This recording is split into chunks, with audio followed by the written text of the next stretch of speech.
बिस्मिल्लाहिर्रहमानिर्रहीम। अस्सलाम वालेकुम। ईद उल अज़हा पर लोगों की सबसे ज़्यादा फिक्र इस बात की होती है कि कुर्बानी के गोश्त को किस तरीके से रखा जाए कि वो कई हफ्तों या महीनों के लिए फ्रेश रहे। कुर्बानी के गोश्त को हम कितने दिन तक महफूज कर सकते हैं ये भी आपको बताएंगे और इन 2 गलतियों के बारे में बताएंगे जो अक्सर लोग करते हैं। इसके अलावा और भी बहुत से टिप्स हैं कि गोश्त को हिफ्ज़ाने सेहत के हुसूलों पर महफूज किया जा सकता है। तो इसके लिए एहतियाती तदाबीर क्या हैं? सबसे पहले काम तो ये होना चाहिए कि आपने इसकी अच्छी तरह से सफाई कर लेनी है। इसके नीचे प्लास्टिक की शीट या एल्युमिनियम फॉइल बिछा दें ताकि गोश्त के पैकेट्स फ्रिज की सतह से ना चिपकें और फ्रीजर की दीवारों पर गैसोलीन लगा लें या फिर नमक छिड़क दें। इससे गोश्त रखते वक्त गोश्त के पैकेट चिपकेंगे नहीं। इसके अलावा गोश्त को फ्रिज में रखने में देर बिल्कुल ना करें। ग़िज़ाई माहिरीन का कहना है कि गोश्त को फ्रिज से बाहर 2 घंटे तक रखने से बैक्टीरिया का हमला हो सकता है।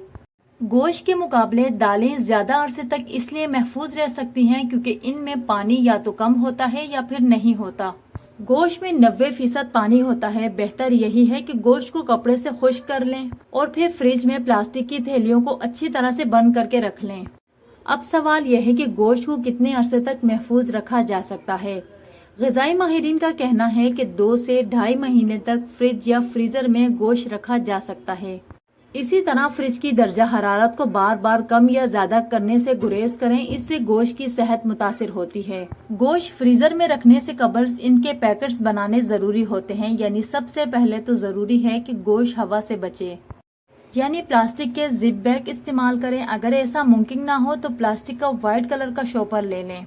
अपनी फैमिली के हिसाब से आप एक वक्त में कितना गोश्त इस्तेमाल करते हैं, जैसे आधा किलो 1 किलो का शॉपर बना लें ताकि वो अलहदा रहे, जिससे आपको पकाने के लिए आसानी हो।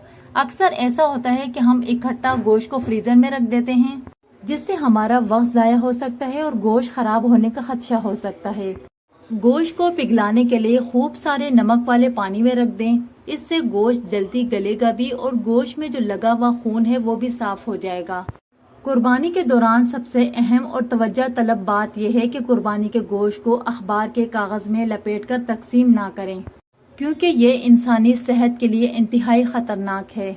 तो ये थी मेरी आज की वीडियो। उम्मीद करती हूँ वीडियो आपको अच्छी लगी। वीडियो अच्छी लगी तो वीडियो को लाइक शेयर सब्सक्राइब जरूर करें। अपना बहुत सारा ख्याल रखें और मुझे अपनी दुआओं में जरूर याद रखें। कल इंशाल्लाह मिलते हैं किसी नई वीडियो में। अल्लाह हाफिज।